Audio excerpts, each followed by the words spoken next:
हमारा स्टेटमेंट देखना बाकी था, so let's start with the statement.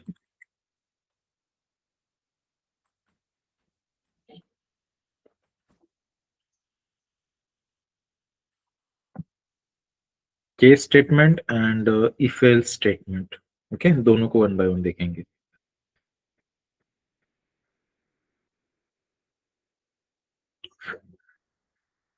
If को तो हम लोगों ने समझा था, लेकिन हम लोग क्या करते हैं, अगेन इफ के भी कुछ एग्जांपल्स लेते हैं और थोड़ा सा डिटेल में समझते हैं।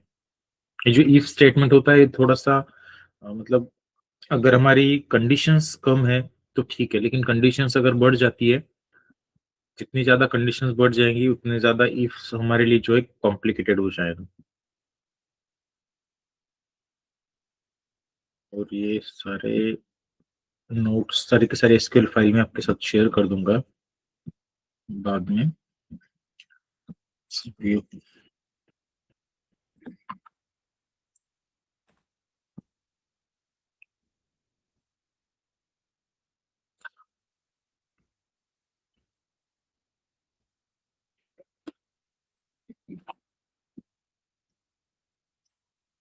ओके, हम लोग को स्टेटमेंट देखने हैं, if and the case statement. तो फर्स्ट इफ को समझते हैं। अब देखो इफ किस तरीके से होता है। इस इफ स्टेटमेंट के अंदर हम लोग लिखते हैं सिलेक्ट, ओके, जो सिलेक्ट करवाना है उस कॉलम का नाम सॉरी, ठीक है, कॉलम का नाम। जैसे कि मुझे ऑल कॉलम्स चाहिए तो सिंपली स्टार, देन उसके बाद हम लोग लिखते हैं इफ। अब इस इफ ब्रैकेट के अंदर हम लोगों को तीन चीजें डिफाइन करनी होती हैं। फर्स्ट तो होती है हमारी कंडीशन, ओके, फर्स्ट पैरामीटर होगा कंडीशन। सेकंड पैरामीटर हमारा होता है, अगर ये कंडीशन के बेसिस पर होता है, जो फर्स्ट पैरामीटर है ना, इसी के बेसिस पर होता है कि फर्स्ट पैरामीटर एग्जीक्यूट होगा या फिर सेकंड, मतलब तीन होते हैं। तो फर्स्ट कंडीशन के ऊपर डिपेंड होता है कि सेकंड वाला पैरामीटर एग्जीक्यूट होगा या फिर थर्ड वाला। मतलब अगर कंडीशन ट्रू है तो ट्रू रिजल्ट, अगर फर्स्ट कंडीशन की जो कंडीशन है वो अगर फेल मतलब फॉल्स है तो ये फॉल्स रिजल्ट। इस तरीके से इसका सिंटैक्स होता है, ओके। देन आगे हम लोग अलियास नेम लिखना है तो अलियास नेम, एंड देन वो टेबल में से डेटा गेट करना चाहते हैं वो टेबल फ्रॉम टेबल। इस तरीके से सिंटैक्स होता है इसका। अब एक सिंपल एग्जांपल दिखाता हूं मैं आपको, ओके। शोज B24,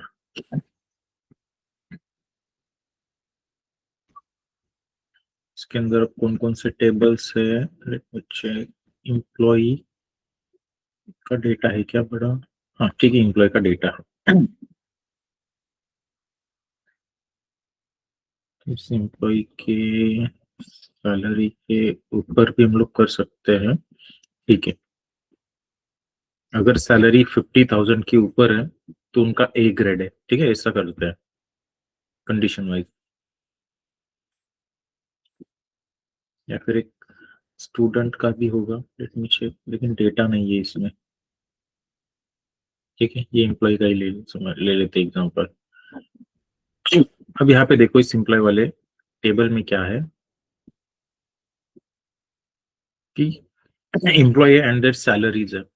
तो मुझे ऐसा डेटा चाहिए कि मैं एक कंडीशन दूंगा, ठीक है, जिसमें बताऊंगा कि एम्प्लॉय की सैलरी मोर देन 50,000 है तो उनका ग्रेड जो है हम लोग बताएंगे कि उनका ग्रेड ए है, या फिर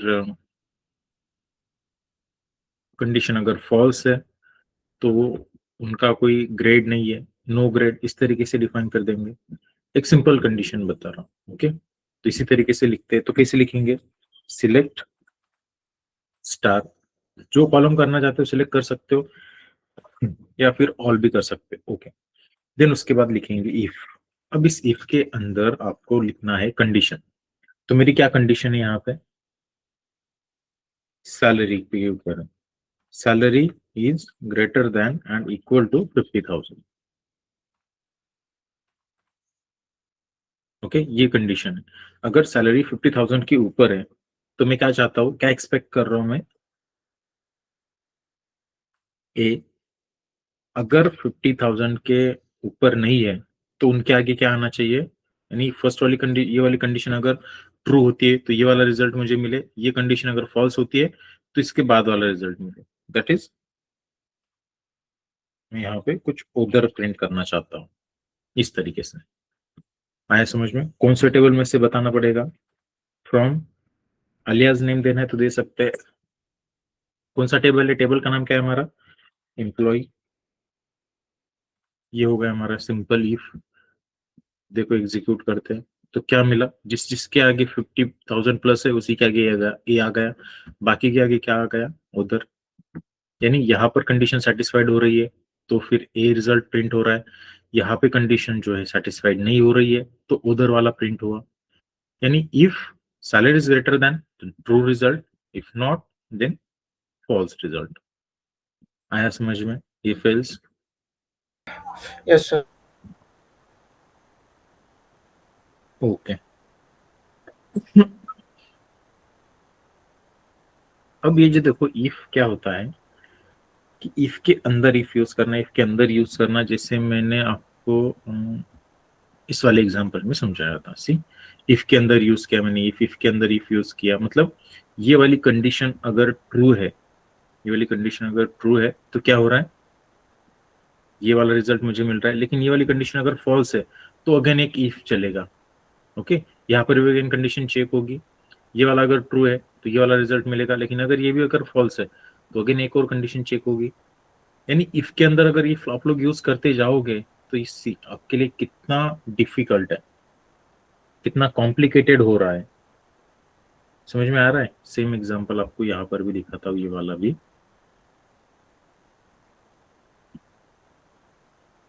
अगर इफ के अंदर इफ यूज करते ही जाओगे तो ये हमारे लिए बहुत ज्यादा डिफिकल्ट होता ही जाता है, होता ही जाता है।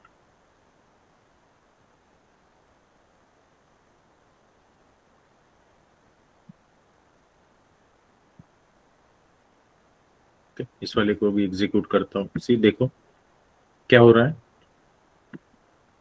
रिजल्ट मिल रहा है हम लोग को जैसा हम लोग एक्सपेक्ट कर रहे हैं। सी, नेशनलिटी के अंदर रिजल्ट आ रहा है, लेकिन समझना इस वाले रिक्वायरमेंट को लिखना हमारे लिए कॉम्प्लिकेटेड होता जा रहा है। अब समझो मुझे और एक कंडीशन लिखनी है तो और कॉम्प्लिकेटेड हो गया, और एक कंडीशन लिखनी है तो और ज्यादा कॉम्प्लिकेटेड हो गया।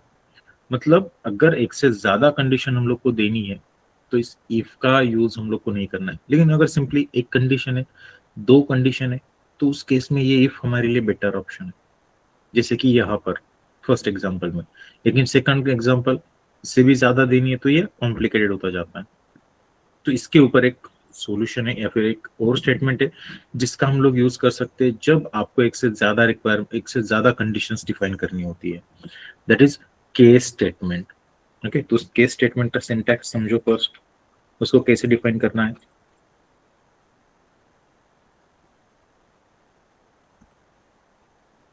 लिखेंगे हम लोग सिलेक्ट, जो सिलेक्ट कराना है, देन उसके बाद जो केस देनी है, केस केस लिखेंगे, एंड उसके बाद व्हेन, जो कंडीशन देनी है कंडीशन। ओके, और उस कंडीशन के लिए क्या रिजल्ट चाहिए वो लिखेंगे देन, आफ्टर देन जो रिजल्ट हम लोगों को चाहिए वो रिजल्ट। इसी तरीके से हम लोग जो है एक ही साथ कितनी भी कंडीशन लिखो, कोई भी प्रॉब्लम नहीं है।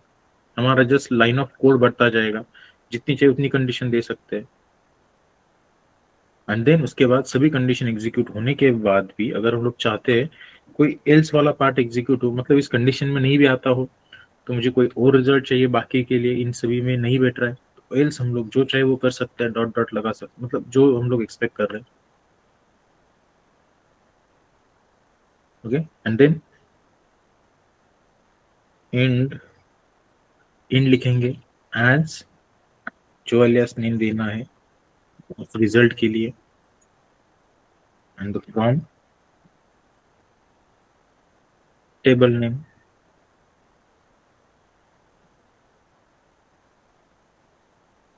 आए समझ में? इस तरीके से हम लोग केस स्टेटमेंट लिखेंगे। Let me show you one example, तब आपको और क्लियर हो जाएगा। ठीक है, अब देखो, सिलेक्ट स्टार लिखा, उसके बाद क्या लिखना है, केस। अब देखो, मैं यहाँ पर ही इस केस के आगे भी लिख सकता हूँ डायरेक्टली कि मुझे किस कॉलम के ऊपर कंडीशन देनी है। ओके, अब जैसे मैं यहाँ पे लिख रहा हूँ कि मुझे कंट्री के ऊपर ही कंडीशन देनी है। ओके, अदरवाइज हम लोग जो है इस वेन के आगे भी कोई कॉलम का नाम लिख सकते हैं कि मुझे यहाँ पे कंट्री के ऊपर कंडीशन चाहिए, मुझे क्रेडिट लिमिट के ऊपर कंडीशन चाहिए, मुझे कॉन्टैक्ट फर्स्ट नेम के ऊपर कंडीशन चाहिए, या फिर सिंपली मुझे सभी के सभी के लिए एक ही कॉलम के ऊपर कंडीशन देनी है, तो हम लोग सिंपली इस केस के आगे उस कॉलम का नाम लिख देंगे, जैसे कि मैंने अभी यहाँ पे लिखा। कंट्री के ऊपर मैं कंडीशन लगाना चाहता हूँ, एंड देन उसके बाद हम लोग स्टार्ट करेंगे व्हेन। अब क्या कंडीशन लगानी है मुझे, अगर कंट्री, ओके, ये कंडीशन कहाँ पे लग रही है, एक केस के आगे मैंने जो कॉलम का नाम डिफाइन किया है, तो इन कस्टमर्स, ये रहा कस्टमर का डेटा। अब इस कस्टमर्स के अंदर क्या है, कंट्री है।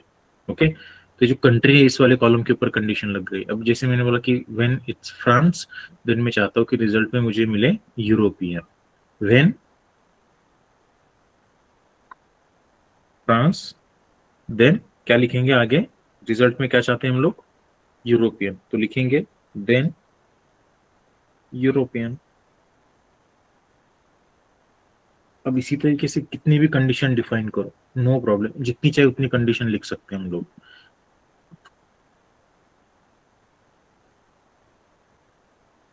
जितनी चाहे उतनी कंडीशन लिखो। व्हेन यूएसए, देन अमेरिकन,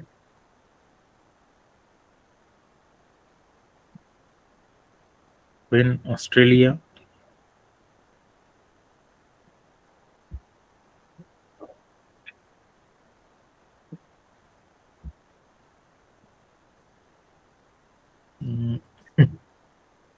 कौन सा डेटा है,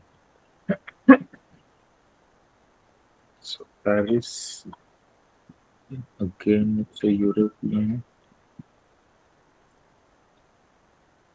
अगर इनमें से भी कोई नहीं है तो हम लोग सिंपली कहाँ पे लिखेंगे, एल्स में, कि भाई ये वाला पार्ट एग्जीक्यूट हो जाए। अगर इनमें से कोई नहीं है तो उसके आगे उधर लगा दो। ओके, देन करेंगे end as nationality from table name customers. Execute करते सी रिजल्ट मिलना चाहिए हम लोगों को, मिल रहा है उसी तरीके से रिजल्ट। अब देखो ये वाला क्या है, इसकी कंट्री क्या है, नॉर्वे, जो उधर बता रहा है, जो जो हम लोगों ने जिस तरीके से डिफाइन किया उसी तरीके से रिजल्ट मिल रहा है। तो अगर आपके एक से ज्यादा कंडीशंस है तो आपके लिए बेटर क्या है, केस। अगर कम कंडीशन है तो इफ बेटर है।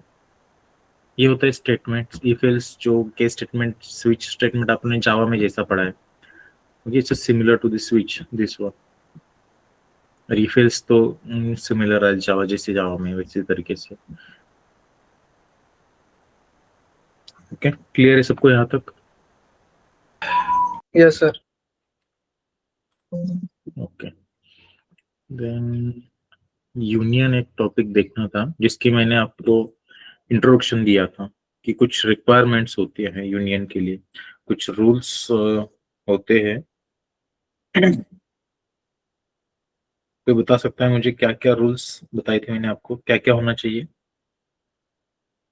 Same number of column, then same data type with the same order, ये सब होना चाहिए। Let me again explain that all rules for the union. अगर यूनियन यूज करना है मतलब एक से ज्यादा टेबल में से डेटा निकालना है यूजिंग यूनियन, तो दोनों टेबल के बीच में किस तरीके से रिलेशन होना चाहिए, ठीक है, क्या क्या कंडीशंस होनी चाहिए। तो etch select statement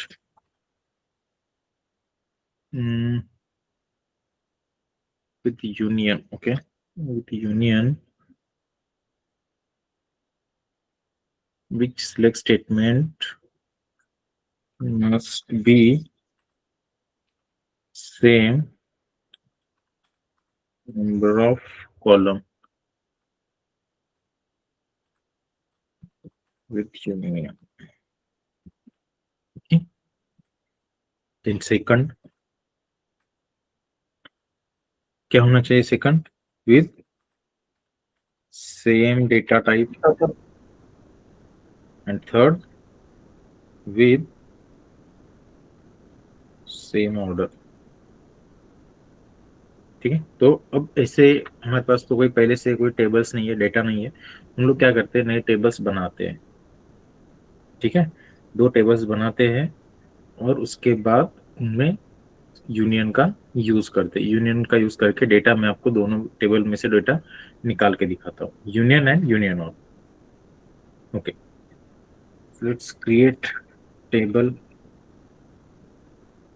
create table ABC नाम देता हूँ, या फिर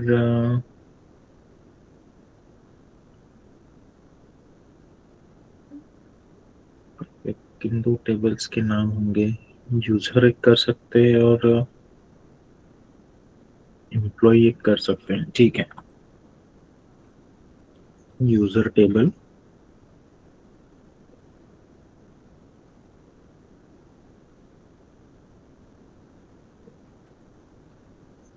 इंटीजर प्राइमरी की, देन एक नेम ले लेते हैं,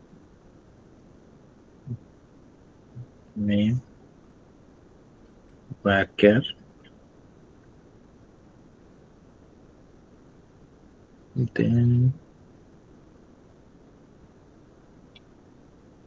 आईडी नेम, सिटी, एज, इस तरीके से ले सकते हैं।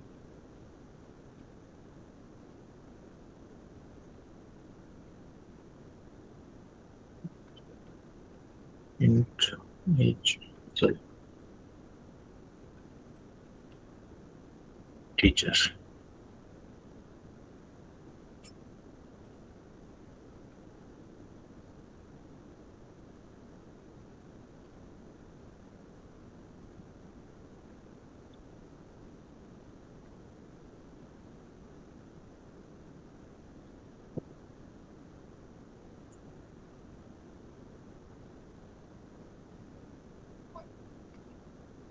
हम लोग एग्जैक्टली सेम टेबल बनाते हैं। ओके, दोनों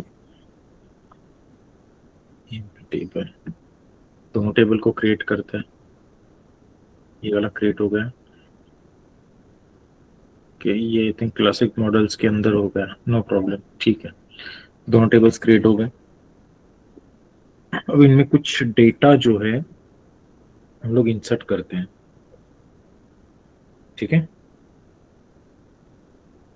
अभी जो डेटा है उनको थोड़ा सा समझ के डालना होगा ताकि हम लोग रिजल्ट्स को कंपेयर कर सके। इस तरीके से रिजल्ट मिलता है with the union and the union all.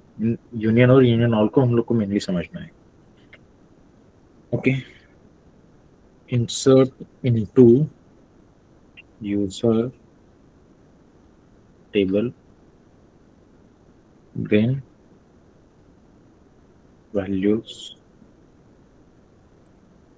Okay, directly values mention करते हैं, 111, देन नेम,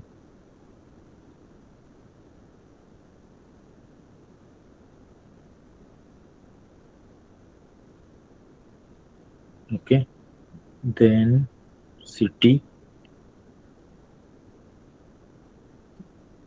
पुणे। ओके, इसी तरीके से मल्टीपल डेटा इंसर्ट करेंगे।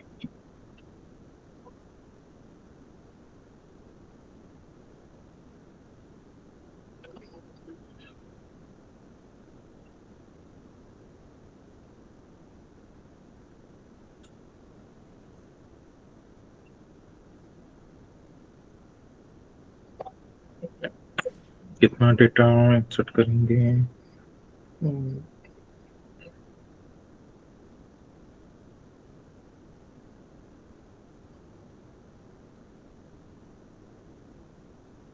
एक 7-8 रिकॉर्ड तो ऐड करना ही पड़ेगा, तब जाकर हम लोग समझ पाएंगे।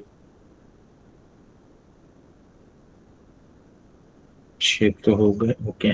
7, ठीक है। इतने रिकॉर्ड्स डिफाइन करते हैं। Similarly in other table also, ठीक है।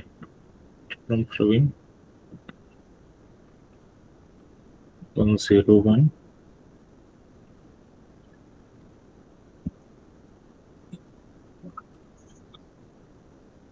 फ्रॉम पुणे,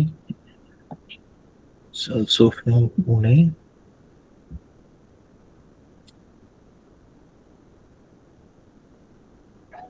102,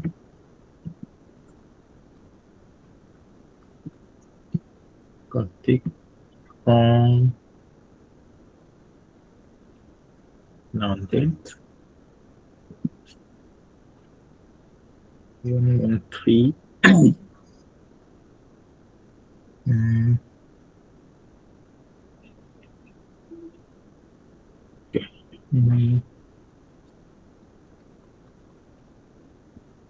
कैमरा एज वाला कॉलम तो रह गया, okay.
All name are different,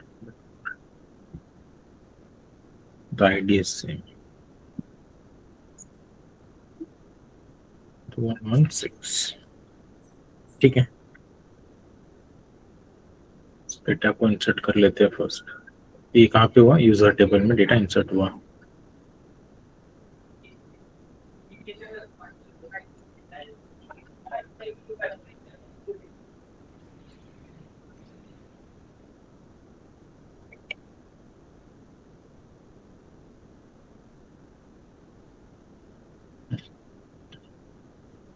then second table, employee table, इसमें भी हम लोगों को डेटा इंसर्ट करना है।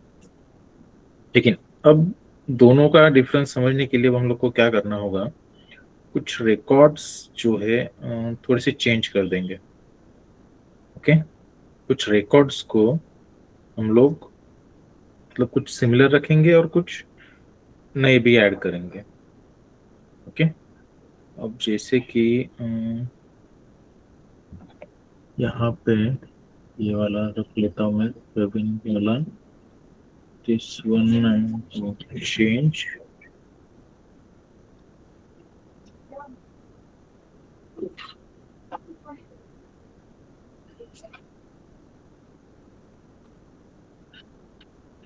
then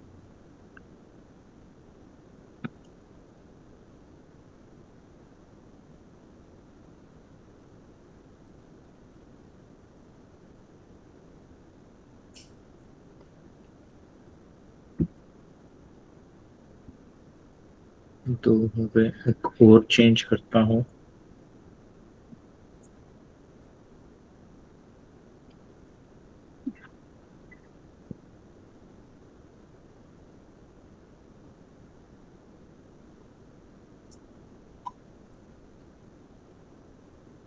ओके, ठीक है, ये भी डेटा इंसर्ट कर देते हैं. This one is also inserted now.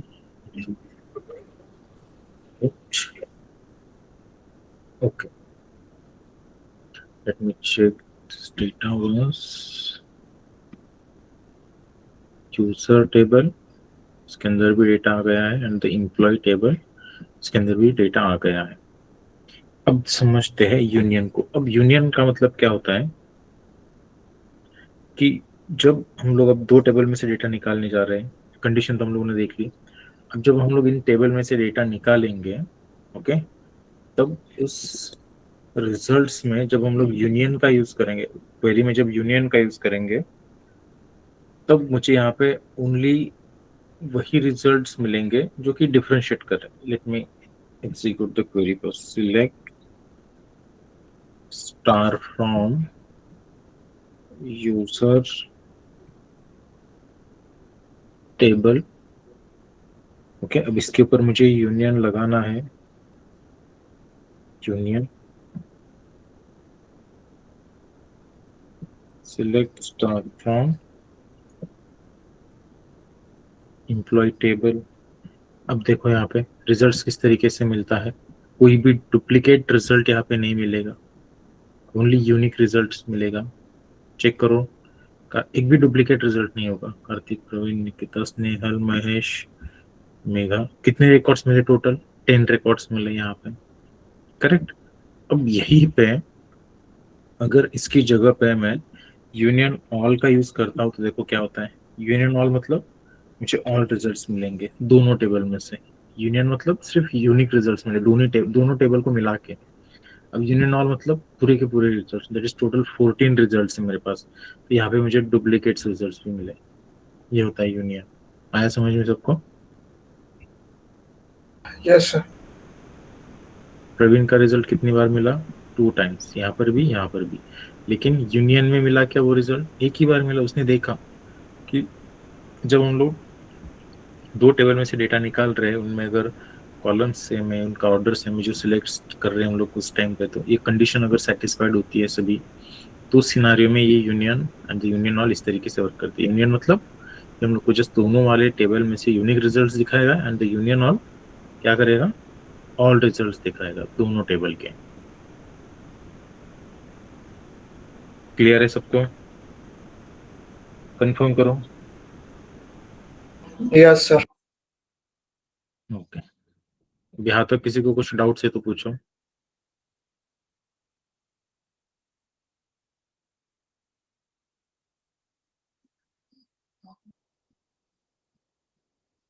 No sir. Okay, no doubts. Then रुकते यहीं पे. Bye bye all, good night. Bye, Thanks. sir. Good night. हमारे सेशन मोस्ट ऑफ टॉपिक तो